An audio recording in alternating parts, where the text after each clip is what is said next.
Hey, what's up guys? Dino here, RedRiverFitness.com. Today I want to talk about sarcopenia. So sarcopenia is age-related muscle loss, and it's pretty obvious in elderly populations. You can see that they have a reduced mobility, poor posture, joint instability, osteoporosis, the inability to take care of themselves. This is all due to a loss of what's called type 2 contractile units. These are type 2 muscle fibers. Your fibers are divided up into three different types of muscle fibers. You have your type 1, which are slow twitch. You have your type 2, which are fast twitch, and you have intermediate fibers. And these fibers pretty much want to resemble fast twitch, but if trained, they will become more like type 1 slow twitch fibers. So what is sarcopenia? It is can be broken up into two phases, the slow phase and the fast phase. The slow phase starts around the age at which you get peak muscle maturity, so around the age of 25 in most people.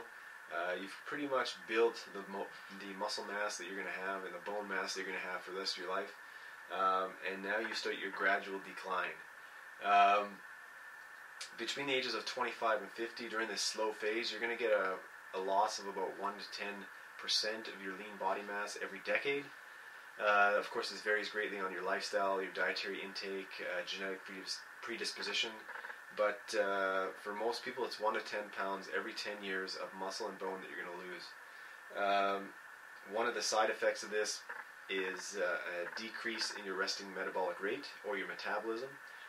So you'll see that over these decades that you'll gain body fat as well. Even if you maintain a relatively stable lifestyle, with a loss in muscle mass and bone, you're going to get an increase in adipose tissue.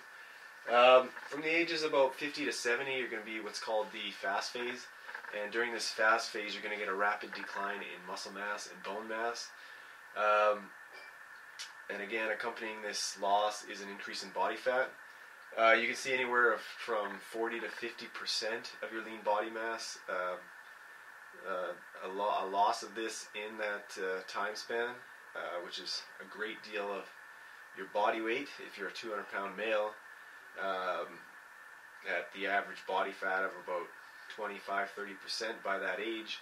You're looking at losing maybe 60 to 80 pounds of muscle and bone in that 20-year period. So that accounts for that rapid loss in mobility, joint stability, the ability to take care for oneself.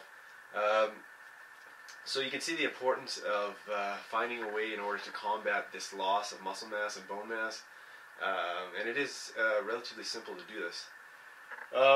So how do we prevent this?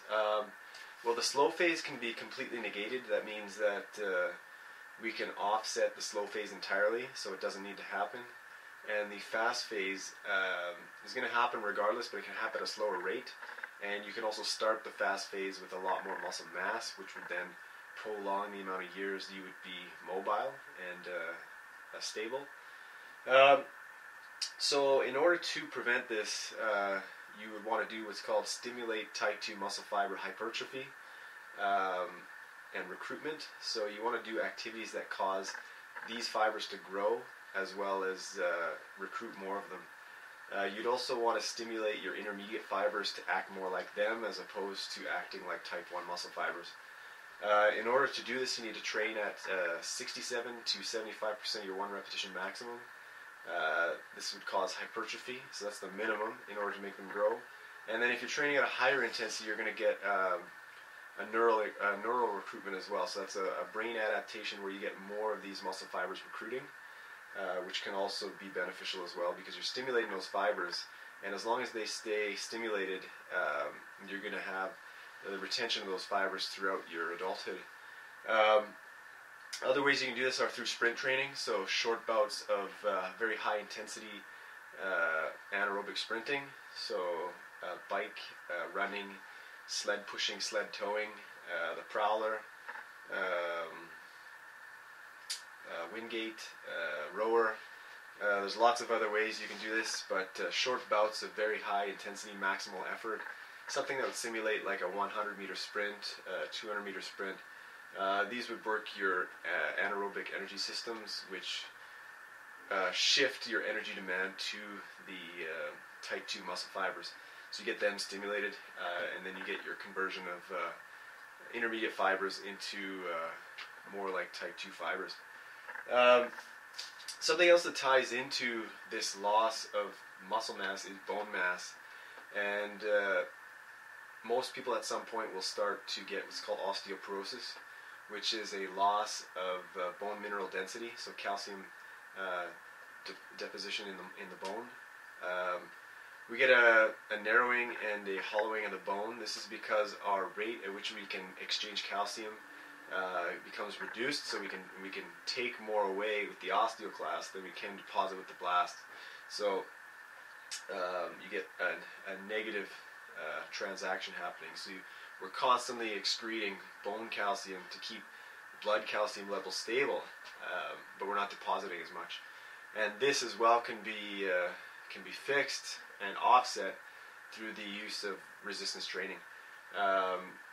When you resistance train, your muscles pull on their supporting ligaments and tendons, and this causes fractures at the bone at microscopic levels, and then you get a redeposition of bone minerals, calcium, and others in order to strengthen these sites. So you get a thickening and a hardening of the bone, and this can offset the effects of osteoporosis well into late adulthood.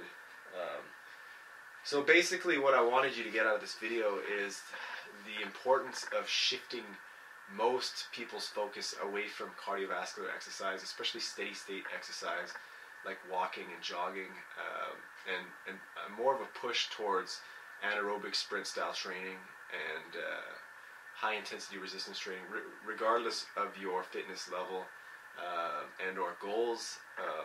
This type of training will benefit every population group in terms of keeping them mobile longer, keeping their reaction time, so their ability to react to a fall, and joint support, and keep a higher resting metabolism. So the more type 2 muscle fibers you have, you're going to have a higher resting metabolism and a higher demand for calories. So you're going to be able to maintain a lean body mass much later into adulthood. So I hope this video really helped. If you have any questions, just leave me some feedback in the comments. Please like the video, please subscribe, share it with your friends. I'd like to hear any feedback. You can private message me, whatever. And we'll see you guys in the gym. Yeah, right on. Thanks a lot. And Baby have has a good weekend. lots of muscle because she has not entered sarcopenia. But I do not, because I am in the slow phase of sarcopenia. Over there, behind the computer. Hit subscribe. Come on. What? No. You're a girl, man. Come on. Hit subscribe. Do it now. Come on. Yeah. Hit subscribe, guys. Thanks.